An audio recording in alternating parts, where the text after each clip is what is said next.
Hi, my name is James Tompkins, and I had the pleasure of working with the Oregon Social Learning Center as an intern on the Jeep Initiative team.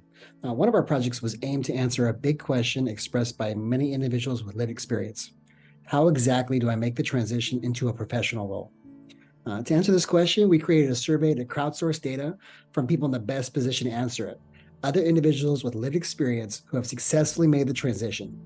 Our survey gathered data in two main areas: what contributed most to their success, and what advice would they give to someone else trying to follow their path? After analyzing data, six main themes appeared: being authentic to yourself, practicing patience but being persistent and focusing on goals, actively practicing self care, never limiting your potential, cultivating networks and relationships, and lastly, developing professional skills. We hope this tip sheet will serve to empower others with lived experience and serve as a guidepost to help you on your journey. Thank you.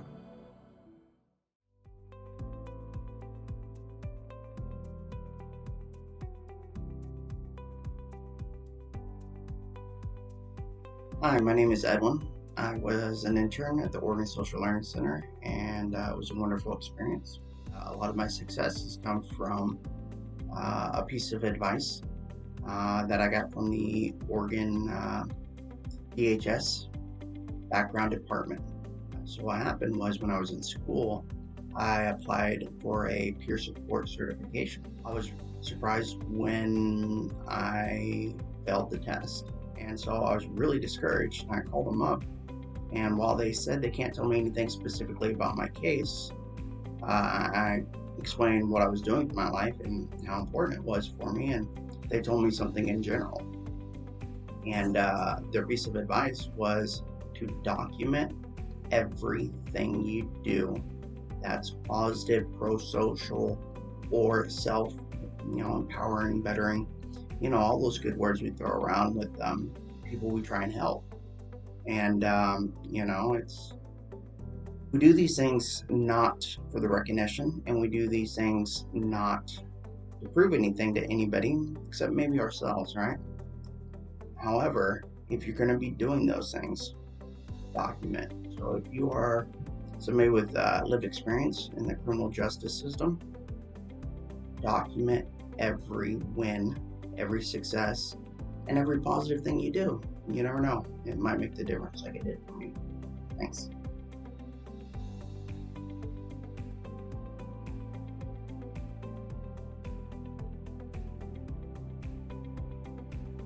My name is Elliot. I want to take this moment to discuss with you some tips and pointers for people who have lived experiences and how to translate those lived experiences into career moves or career advice, what have you. Advice on not quitting came from my father. He actually passed away when I was incarcerated. He used to tell me don't quit.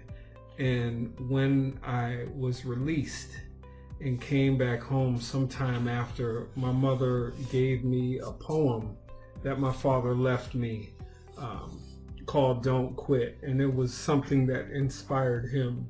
And it inspired me as well. It says, when things go wrong, as they sometimes will, when the road you're trudging seems all uphill, when the funds are low and the debts are high, and you want to smile, but you have to sigh, when care is pressing you down a bit, rest if you must, but don't you quit. Becoming incarcerated really humbled me, and when I got out, I had to start all over. And in my experience, even with having a college education, it's been difficult for me. I still have struggles, and I am post-incarceration probably about 6 or 7 years, and I still struggle with some things. You're going to find that people who give you advice, they may not know what to tell you, and they may be just telling you something just to inspire you, and they don't actually have the answer.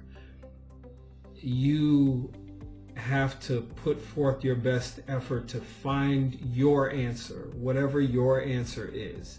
People can give you the resources, but to make it work best for you or most appropriately for you, you have to go out and seek. You have to make phone calls. You have to network. You have to continue to tell your story. Let me say it like this. I was a school teacher many years ago, and I used to tell my students not to quit, but the rationale that I gave them was, if you quit, you put yourself further away from your goal than if you keep trying.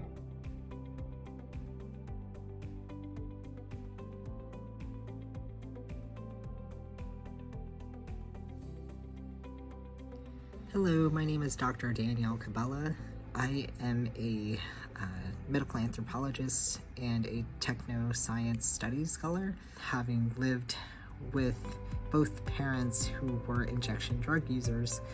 I wanted to make a difference in the world in that field. We can use our careers to incorporate some of our own lived experience in the things that we're interested in. Having that lived experience and having the struggle of going through that while going through an intensive program like a PhD program, there aren't measures in place that account for that. So you have to create your own goalposts, so to speak, to account for some of that struggle that you've gone through. You have to show in some way that you being here and going through these things is a testament to the kind of grit that you have to survive a place like the Academy. So that's one thing. And I think another is you're not in this alone. So finding people who you can call community and create community with. That work has been hard, but it's been meaningful for me and my community and society at large. Thank you.